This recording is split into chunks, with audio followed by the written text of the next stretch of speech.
لیکن اس کی روح کو ملکوت تک بلند ہونا ہوتا ہے.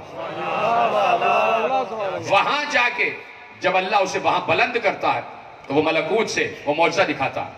مثلا جب ہمارے نبی سے کہا گیا کہ چاند 2 ٹکڑے ہو جائے تو بظاہر ابو جہل اور اس کے تمام جاہل دوستوں کو نبی زمین پر دکھائی دے رہے تھے، لیکن اصل میں مصطفیٰ کا دست قدرت ملکوت پر تھا، اس لیے کہ وہیں جا کے سارے اختیار استعمال ہوتے ہیں. اب جناب ابراہیم نے کہا میں چاہتا ہوں کہ مجھے دکھا کہ تو مردوں کو زندہ کیسے کرتا. تو اللہ نے کہا 4 پرندوں کو جمع کرو، ایسے ایسے کرو، سنی بھی بات ہے، اور آواز دو. جیسے ہی تم آواز دو گے وہ پرندے سارے آ جائیں گے اور زندہ ہو جائیں گے. جب سارے مردہ پرندے زندہ ہو گئے تو اللہ نے کہا کذالک نری ابراہیم ملکوت السماوات والارض لیکون من الموقنین. ہم نے ایسے دکھایا ابراہیم کو زمین اور آسمان کا اقتدار تاکہ وہ یقین کرنے والوں میں ہو جائے، یقین کرنے والوں میں ہو جائے. اس سے پتہ چلا کہ ابراہیم بیٹھے تھے زمین پر. کہاں چلے گئے آپ؟ بیٹھے تھے زمین پر، لیکن اس وقت ملکوت تک پہنچے ہوئے تھے کہ جس وقت مردہ پرندوں کو زندہ کر رہے تھے. ملکوت تک پہنچ گئے، بات آ گئی، برسا برس گزر گئے. امام باقر علیہ السلام بیٹھے ہوئے ہیں اور ایک شخص آیا اور آ کر 2 زانو ہو کے بیٹھ گیا، دست ادب جوڑ کر بیٹھ گیا، زانو ادب جوڑ کر بیٹھ گیا اور کہتا ہے ایک سوال ہے. کیا سوال ہے؟ اب اقتدار دیکھنا. کہ سوال یہ ہے کہ اللہ نے کہا کذالک نری ابراہیم ملکوت السماوات والارض. کہاں اللہ نے کہا میں یہ پوچھنا چاہتا ہوں کہ اللہ نے ملکوت کیسے دکھایا. امام باقر سے پوچھ رہا ہے، میں پوچھنا چاہتا ہوں کہ اللہ نے کیسے دکھایا ابراہیم کو ملکوت السماوات والارض. سنو گے ہے میرے ساتھ؟ اب وہ سائل جو ہے ادب میں گردن جھکائے ہوئے تھا، اس لیے کہ سامنے عالم بھی ہے، عالم بھی ہے، امام بھی ہے، وارث علم رسول بھی ہے. گردن جھکائے ہوئے بیٹھا تھا. امام سے جیسے اس نے گردن جھکا کے سوال کیا کہ ملکوت کی سیر کیسے کرائی، کیسے دکھایا. امام نے کہا گردن اٹھاؤ، چھت کو دیکھو. امام کے حکم پر وہ کہتا ہے میں نے گردن اٹھائی، چھت کو دیکھا تو امام کی انگشت سے ایک نور کی لکیر برآمد ہوئی، چھت کو چیرتی ہوئی آسمانوں کی بلندیوں پر پہنچی اور واپس آئی. کہا ایسے دکھایا.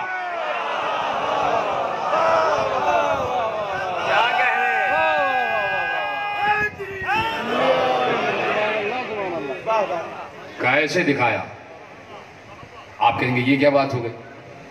اب آخری جملے فضائل کے اعتبار سے کہ جس وقت ملکوت پر پہنچے ابراہیم تو وہاں روایت نے لکھ دیا کہ ابراہیم جب ملکوت کا مشاہدہ کر چکے تو ابراہیم نے وہاں 5 انوار دیکھے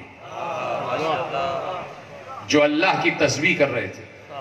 جناب ابراہیم نے اللہ سے پوچھا پروردگار یہ 5 کون؟ آواز آئی ہم تو اسی انتظار میں رہتے ہیں کوئی پوچھے اور ہم بتائیں.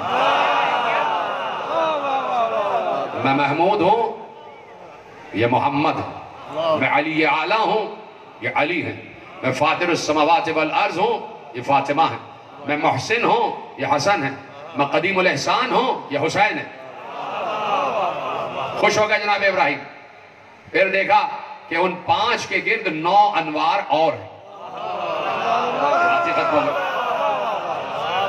کہ پروردگار یہ 9 کون؟ کہ یہ حسین کی نسل میں آنے والے 9 امام. انہی میں تو باقر بھی ہے نا. کہ حسین کی نسل میں آنے والے 9 امام.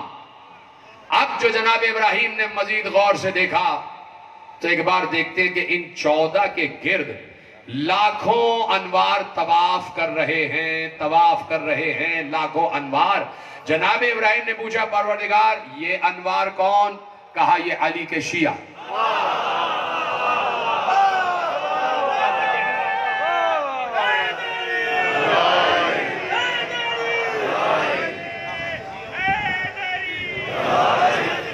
توجہ فرمائی آپ نے؟ تو جو شیعہ ہے نا وہ اپنے پر فخر کرے. شیعہ اور محب میں فرق ہوتا ہے، یہ کنفیوژن بھی دور کریں. ہر کوئی شیعہ نہیں ہوتا، ہر کوئی شیعہ ہو بھی نہیں سکتا. محب وہ اپنا محب کہہ دیں، یہی بڑی ڈگری ہے. محب علی اور ہے، شیعہ علی اور ہے. شیعہ علی کون ہوتا ہے؟ پتہ ہے کون ہوتا ہے؟ جیسے ہی جناب ابراہیم نے دیکھا کہ لاکھوں انوار طواف کر رہے ہیں، کہا یہ کون؟ کہا یہ علی کے شیعہ. فوراً جناب ابراہیم نے کہا پروردگار مجھے بھی علی کا شیعہ بنا.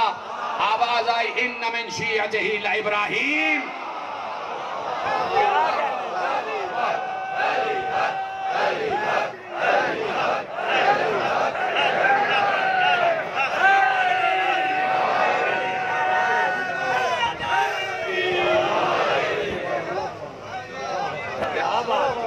علی کا شیعہ اس مرتبے کا ہوتا ہے.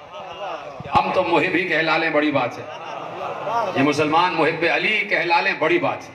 وہاں سے محب کی ڈگری آ جائے، یہ بہت بڑی ڈگری ہے. کہ چاہنے والے تو ہیں، چاہنے والے تو ہیں کس کے؟ علی کے. علی کے چاہنے والے ہیں، یہ بڑی ڈگری ہے، کوئی معمولی ڈگری نہیں ہے. اب میں نے روایت پیش کی تھی اور مشکات شریف سے روایت پیش کی تھی باب مناقب اہل بیت. اگر آپ کو یاد ہو کہ جناب عباس ابن عبد المطلب، مشکات شریف سے حضرت کی اہم ترین کتاب، جناب عباس ابن عبد المطلب پیغمبر کے پاس آئے اور مزمحل آئے. چہرے پہ آزردگی تھی، چہرے پہ غم کے اثرات تھے. چچا یہ غم کے اثرات کیوں ہیں؟ آزردگی کیوں ہے؟ آپ یہ پشمردہ کیوں ہو رہے ہیں؟ کہا کہ یا رسول اللہ، جب ہم دیکھتے ہیں قریش آپس میں ملتے ہیں تو ایک دوسرے سے بڑے مسکرا کے ملتے ہیں، بڑی خندہ پیشانی سے ملتے ہیں. جب یہ قریش ہم بنی ہاشم سے ملتے ہیں تو ان کی مسکراہٹ ختم ہو جاتی ہے. یہ خندہ پیشانی سے ہم سے نہیں ملتے. اس کی وجہ کیا ہے؟ اس پر مجھے اضمحلال ہے. تو پیغمبر جلال کے عالم میں اٹھے. مشکات شریف باب مناقب اہل بیت سے روایت آپ کے حوالے کر رہا ہوں کہ پیغمبر جلال کے عالم میں اٹھے اور منبر پر گئے. سوال ہوا ہے کہ جب یہ ہم بنی ہاشم سے ملتے ہیں تو یہ خندہ پیشانی سے نہیں ملتے، مسکرا کے نہیں ملتے. تو پیغمبر کو جلال آ گیا، منبر پہ گئے اور منبر پر بیٹھ کر اصحاب تشریف فرما ہے اور اصحاب کے سامنے اپنے چچا کو مخاطب کر کے کہا، چچا جو آپ بنی ہاشم سے میرے اور اللہ کے لیے محبت نہ کرے اس شخص کے دل میں ایمان کبھی داخل نہیں ہو سکتا. اس شخص کے دل میں ایمان داخل نہیں ہو سکتا. اور اب پیغمبر نے حدیث آگے بڑھائی اور راوی نے لکھ دیا کہ پیغمبر نے کہا کہ جو قریش میں سے علی سے دشمنی رکھے، جو قریش میں سے علی سے دشمنی رکھے وہ یہودی ہے. جو عرب میں سے علی سے دشمنی رکھے وہ مجہول النسب ہے، اس کا شجرہ نہیں. اور کوئی عام انسان جو علی سے دشمنی رکھے وہ شقی ہے، ازلی ہے، وہ قاتل ہے، وہ دہشت گرد ہے. تو پیغمبر نے میزان بتا دیا. تو اس لیے میں کہہ رہا ہوں کہ محب ہی ہو جائیں بڑی بات ہے. کم از کم یہ تو کہہ سکتے ہیں کہ شجرہ اچھا ہے. کم از کم یہ تو کہہ سکتے ہیں کہ مجہول النسب نہیں ہے. کم از کم یہ تو کہہ سکتے ہیں کہ ہم شقی نہیں، شقاوت کرنے والے نہیں، ظلم کرنے والے نہیں. تو جہاں ظلم نظر آ جائے، جہاں شقاوت نظر آ جائے، سمجھ لینا اہل بیت کی محبت نہیں ہے. اس لیے کہ پیغمبر سے کسی نے پوچھا تھا کہ اسلام کی بنیاد کیا ہے؟ پیغمبر نے کہا کہ لِكُلِّ شَيْءٍ أَسَاسٌ وَأَسَاسُ الْإِسْلَامِ حُبُّنَا أَهْلَ الْبَيْتِ.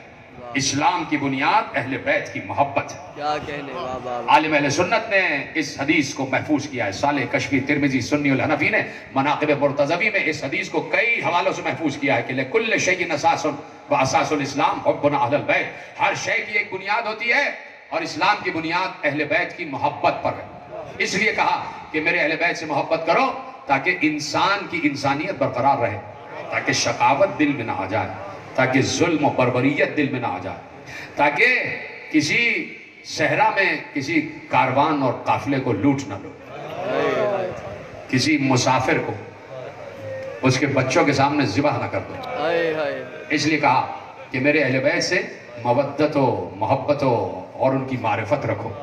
اس لیے ہے عالم اسلام اس بات کو نوٹ کر لے، اس لیے ہے یہ ماہ محرم، تاکہ اہل بیت کا تعارف و تعریف ہو جائے اور پیغمبر کی اس حدیث، وہ حدیث جو پیغمبر نے محبت اہل بیت کی کہی، وہ دلوں میں سخت ہو جائے. اور انسان کے دل میں جب محبت اہل بیت آ جائے تو وہ انسان ہی نظر آئے. اس کا مطلب ہے کہ کربلا میں جو سامنے تھے وہ انسان نہیں تھے جنہوں نے حسین کے بچوں پر پانی بند کیا، جو درپے تھے حسین اور ان کے انصار کو ذبح کرنے کے لیے۔ ایسا نہیں تھا کہ وہ جانتے نہیں تھے کہ یہ کون ہے، بار بار حسین پوچھ رہے تھے، جانتے ہو میں کون ہوں؟ میں نبی کی بیٹی کا بیٹا ہوں۔ کہا سب جانتے ہیں، آپ نواسہ رسول ہیں۔ کہا کہ یہ بتاؤ کہ میں نے تمہارا کوئی نقصان کیا ہے؟ میں نے کبھی تمہارا گھر لوٹا ہے؟ میں نے کیا تمہارے جوانوں کو قتل کیا ہے؟ سب نے کہا نہیں، کبھی بھی آپ نے ایسا نہیں کیا۔ کہا پھر مجھے کیوں مار رہے ہو؟ تو پتہ ہے کیا جواب دیا؟ کہا اس لیے کہ آپ کے بابا کے بغض کی وجہ سے، بغضاً لأبیک، آپ کے بابا کی دشمنی کی وجہ سے، اس لیے کہ آپ کے بابا نے ہمارے آباء و اجداد کو قتل کیا، کبھی بدر میں، کبھی احد میں، کبھی خندق میں، کبھی خیبر میں، کبھی حنین میں۔ تو باپ کا بدلہ بیٹے سے لیا گیا۔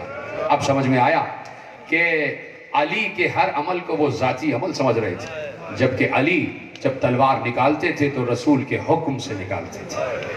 جنہیں بھی علی نے تحت کیا ہے حکم رسول کے تحت کیا ہے، اس لیے کہ علی بعد غدیر وارث علم رسول بھی ہے اور وارث حکم رسول بھی ہے۔ کہا کہ تمہیں تمہارے باپ کے بغض کی وجہ سے، تب بتاؤ حسین کیا جواب دے؟ دلوں میں محبت اہل بیت جن کے ہے وہ 72 بن کے حسین کے ساتھ آ گئے۔ اور پھر کچھ ایسے لوگ بھی آئے کہ جنہیں جاہل رکھا گیا تھا کہ ایک باغی نے بغاوت کی ہے۔ جب وہ حسین سے آ کے ملتے اور حسین بتاتے کہ میں کون ہوں، تو پھر تلواریں ان کی الٹ کے فوج یزید کی طرف چلتی۔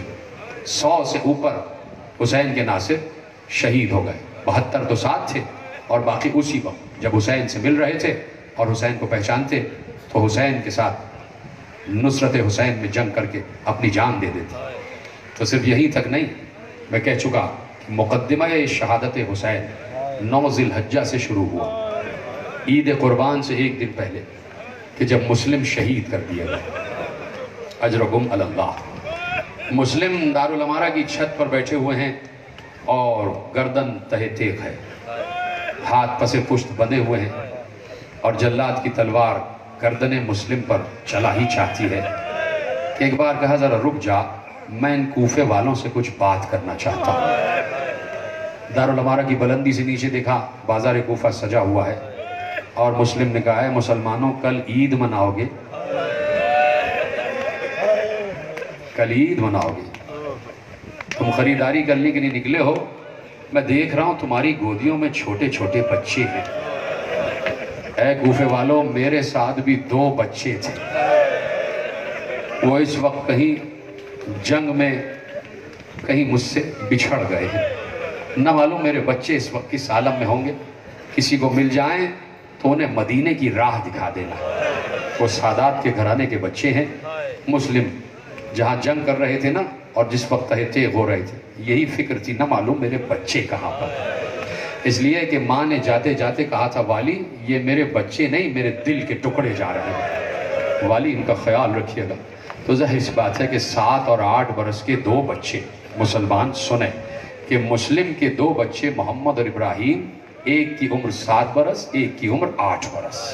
ذرا خود اپنے دائیں بائیں دیکھ لینا، خدا بچوں کو سلامت رکھے۔ 7 اور 8 برس کے بچے کتنے بڑے ہوتے ہیں، چھوٹے چھوٹے قد ہوتے ہیں، اور ابھی تو ان کی مسیں بھی نہیں بھیگی ہوتی، اور پھر بچے بھی سادات کے گھرانے کے بچے، کہ حسن جس پر اپنا صدقہ بن کے نچھاور ہو رہا ہو، کتنے حسین بچے۔ اور جب وہ کہیں بچھڑ جائیں تو باپ کا کیا عالم اور ماں کا کیا عالم۔ ختم ہو گئی تقریر، 1 سال بچے قید میں رہے۔ ایک بار جب دربان نے یہ سنا کہ یہ آل محمد کے گھرانے کے بچے ہیں تو کہتا ہے مجھے معاف کیجئے گا، میں پہچانا نہیں۔ کہا ہمیں کوفے کی راہ، نجف کی راہ دکھا دے۔ اپنے بیٹے سے کہا کہ جدھر قافلے جا رہے ہیں نا، ان قافلوں میں ایک قافلہ نجف کو جا رہا ہے، ان دونوں شہزادوں کو ان قافلوں کے ساتھ کر دو۔ بیٹا لے کے چلا، جب پہنچ رہا قافلہ آگے بڑھ چکا تھا، بچوں سے کہا شہزادوں وہ جو بہت دور ایک ہی قافلہ جا رہا ہے، شام ہو چکی ہے، اندھیرا چھا چکا ہے، انہی قافلوں میں کوئی قافلہ ہے جو نجف جا رہا ہے۔ بچے پیچھے پیچھے چلے، چھوٹے چھوٹے بچے، اندھیرا گھپ اندھیرا، راستہ بھٹک گئے، پوری شب کوفے ہی میں ٹہلتے رہے۔ جب صبح ہوئی تو ایک دوسرے سے گلے لگ کے کہتے ہیں کہ بھیا پوری رات کوفے ہی میں رہ گئے اور قافلہ آگے بڑھ گیا. بیٹھ گئے ایک درخت کے اوپر. ایک کنیز آئی پانی بھرنے. جیسے اسے پانی کی سطح پر دو خوبصورت بچوں کے عکس نظر آئے, اس نے درخت پر نگاہ کی تو دیکھا دو خوبصورت چاند کھلے ہوئے ہیں. کہا بچوں تم کون ہو؟ درخت سے گر جاؤ گے. 1 سال کے بعد کوئی ممتا بھرا لہجہ سنا. بچے آہستہ آہستہ نیچے آ گئے. کہا ڈرو نہیں, میں تمہیں کچھ نہیں کہوں. بچوں نے پیار بھرا لہجہ سنا. کنیز نے پوچھا کون ہو؟ کہا کچھ کہے گی تو نہیں, ظلم تو نہیں کرے؟ کہا نہیں. مجھے بتاؤ تم کون؟ کہا ہم مسلم ابن عقیل کے بیٹے ہیں. ایک دم قدموں پہ گر کے کہتی ہے یہ جو میری مالکہ ہے مومنہ ہے, وہ اہل بیت کی چاہنے والی ہے. شہزادوں آپ چلیں, وہ آپ کی خدمت کرے گی. بچوں کو لے آئی. مومنہ قدموں پہ گر گئے. بچوں کو پیار کیا, نہلایا دھلایا, حجرے میں سلا دیا. رات ہو چکی تھی, نصف شب ہو چکی تھی. بچے سو گئے. ایک دوسرے کی باہوں میں باہیں ڈال کے بچے سو گئے. بہت دنوں بعد شاید نیند آئی ہو.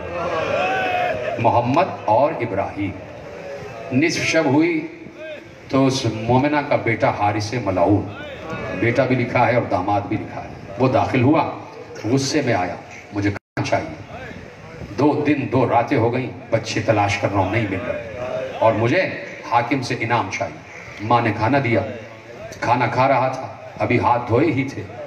وہاں بچے سو رہے تھے. سوتے میں بچوں نے خواب دیکھا, اور دونوں نے ایک جیسا ایک ساتھ خواب دیکھا, اور دونوں چونک کر اٹھے. دونوں نے خواب بیان کیا. بھیا خواب یہ دیکھا کہ ایک بزم سجی ہوئی ہے, اس میں ہمارے جد رسول اللہ بیٹھے ہیں.